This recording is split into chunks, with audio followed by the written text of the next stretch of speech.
Olá, nono ano! Vamos dar continuidade, fechar esse capítulo que a gente está falando das organelas, né? A gente hoje vai continuar esse capítulo e a gente vai começar hoje falando sobre os peroxissomos, tá? Então, quando a gente fala dessas organelas, a gente está falando que a estrutura delas é bastante semelhante à dos lisossomos, tá? Mas elas têm como função aí a desintoxicação celular. Elas têm enzimas que têm essa função, tá? Quando a gente fala, por exemplo, da catalase, ela transforma a água oxigenada em água e oxigênio, tá? E é a enzima que está mais comum nessa organela, que é o peroxissomo, tá? Agora a gente vai falar dos glioxissomos. Essas organelas são semelhantes aos peroxissomos, só que elas vão estar atuando em cima dos lipídios. Ela vai estar convertendo o lipídio em açúcar, tá? E essas organelas são mais comuns nas plantas e elas não existem nos animais. Agora, quando a gente fala de vacúolos, né, até pouco tempo atrás, a gente falava do grande vacúolo que é encontrado nas plantas. Mas agora a gente vai entender que esse nome vacúolo, na realidade, ele é utilizado para várias organelas, tá? E aí eles podem ter funções diferentes e também origens diferentes. Então a gente vai falar de algumas, tá?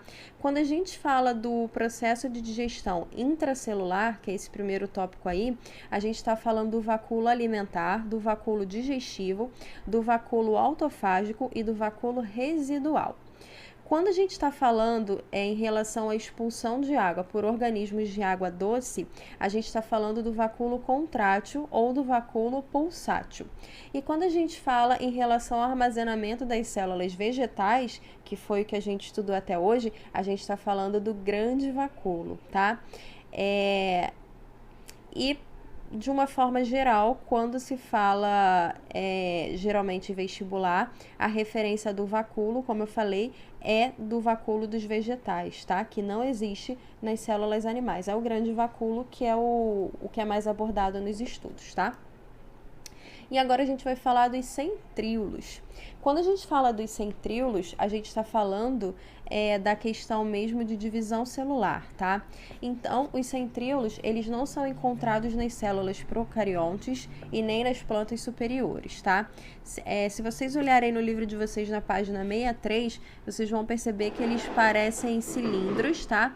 E aí eles são formados por 9 trincas, como se fossem canudinhos, né? Microtúbulos que estão ligados entre eles, tá? A função dos centríolos, como eu já adiantei, está totalmente ligada ao processo de divisão celular e também à formação de cílios e flagelos. Então, ano passado a gente estudou rapidamente sobre mitose e meiose. Esse ano a mitose e a meiose vem um pouco mais forte, tá? A gente vai estudar as fases tanto da mitose quanto da meiose e aí a gente vai detalhar muito mais a importância dessas organelas. E agora a gente vai falar dos cílios e dos flagelos. Quando a gente fala de cílios e flagelos, a gente está falando de organelas que têm como função o movimento das células no ambiente líquido, tá? E o que vai diferenciar, então, os cílios e os flagelos? Os cílios, eles são menorzinhos e normalmente eles estão em maior quantidade, tá? Como é o caso aí do paramécio que está no livro de vocês na foto, vocês vão ver que ele está cheio, a quantidade é grande. E quando a gente fala de flagelos, eles são maiores e normalmente eles estão em menor quantidade, como é o caso do protozoário que está aí no livro de vocês, que é o tripanossomo, tá? Mas não importa se você está falando de cílio ou de flagelo, os dois são responsáveis por movimento no ambiente líquido, tá? E agora a gente vai falar das mitocôndrias. As mitocôndrias, elas têm função de liberar energia, que está contida nas substâncias energéticas, tá? Então, esse processo que ocorre nas mitocôndrias, para que ela consiga liberar energia, ocorre através da respiração aeróbia, tá? E quanto mais uma célula precisar de energia, maior vai ser a quantidade de mitocôndria que ela possui, ok? Agora a gente vai falar dos plastos. Quando a gente fala dos plastos, a gente está falando de organelas que são encontradas em protistas e nas células vegetais. E aí nós temos dois grupos de plastos, que são os leucoplastos e os cromoplastos. Quando a gente fala dos leucoplastos, a gente está falando de plastos que não apresentam pigmento. E a utilidade deles, a função deles é armazenar, tá? Por exemplo, armazenar amido, tá? E quando a gente fala de cromoplasto, a gente está falando de plastos que não têm pigmento, tá? Que tem pigmento, né? O leucoplasto não tem pigmento e o cromoplasto tem pigmento. Então, quando a gente fala de cromoplasto, a gente está falando de plastos que têm pigmento, tá?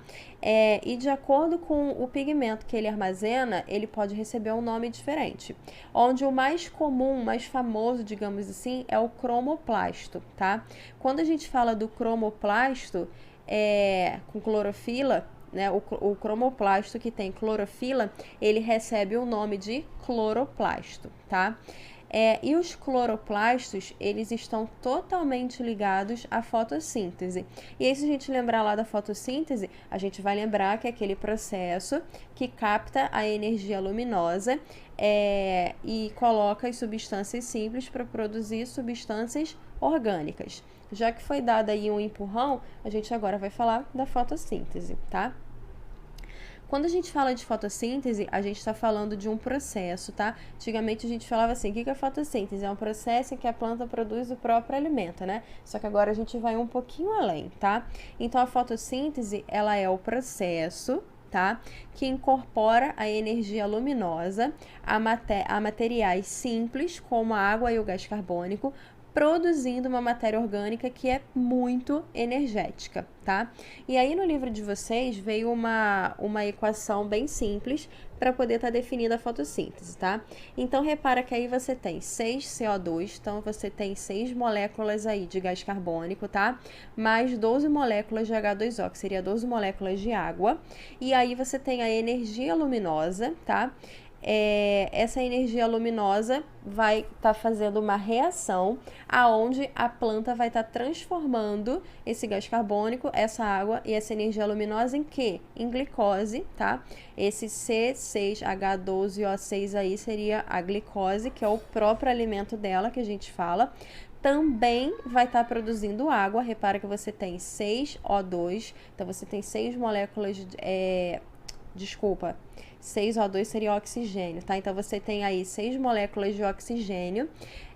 Esse gás oxigênio é formado com os átomos de oxigênio que vieram lá das moléculas de água. E você também tem aí 6 moléculas de H2O, que aí sim, né? São 6 moléculas de água.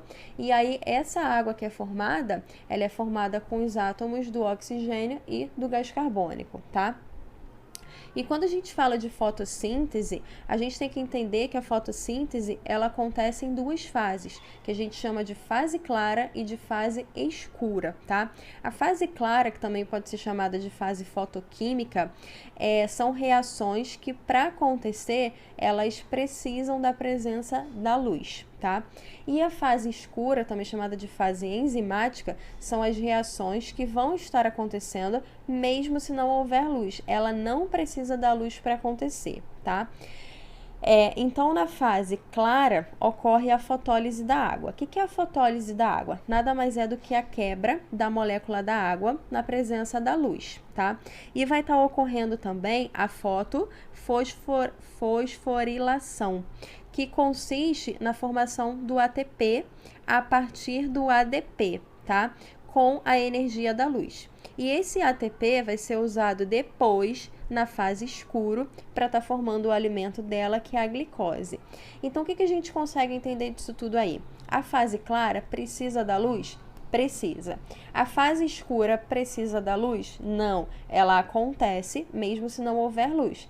Porém, a fase escura acontece depois da fase clara, tá?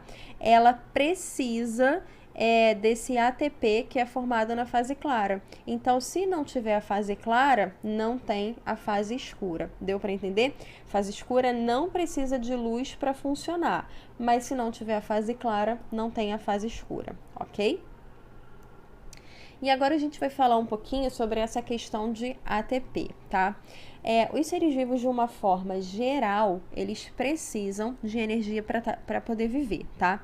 Essa energia, de uma forma geral também, ela vai ser retirada da glicose através dos processos de respiração aeróbia, que é aquela que precisa do oxigênio, e a fermentação, que é aquela que não precisa do oxigênio, tá? Esses processos, os dois, eles envolvem muitas reações em cadeia.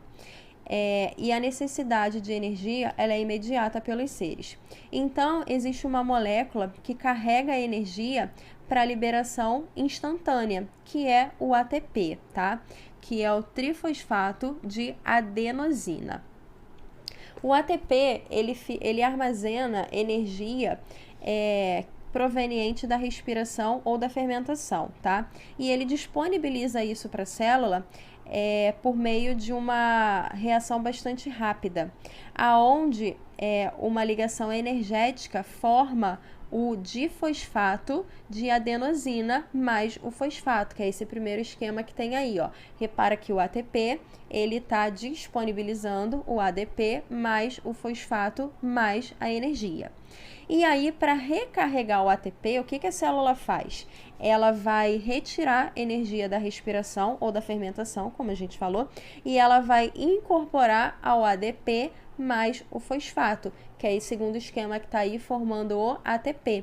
Então, aí repara que você tem o ADP mais o fosfato, que é o P, tá? Mais a energia. E aí ele forma o ATP, tá? Que é essa molécula energética que a gente falou. E agora a gente vai falar da respiração aeróbia. Quando a gente fala da respiração aeróbia, eu já adiantei ali, ela acontece nas células e ela precisa de gás oxigênio, tá? Só que ela ocorre nas células que têm mitocôndrias, por isso que a mitocôndria é responsável pela liberação de energia, tá? E na respiração aeróbia, a glicose libera energia suficiente para estar formando 38 ATPs, tá bom? Aqui a gente tem uma representação da respiração aeróbia, mas a gente não vai se prender nisso agora. O que a gente vai se prender são nesses 38 ATPs, tá? E aí, para que ocorra a respiração aeróbia, ela ocorre, digamos, em 3 fases ou 3 grupos, como quiser chamar. A glicólise, tá? Que ocorre fora da mitocôndria. O ciclo de Krebs, que ocorre dentro da mitocôndria, e a cadeia respiratória, que também ocorre dentro da mitocôndria, tá? E aí, como respiração aeróbia, eu tenho 38 ATPs. Grava esse número, 38 ATPs.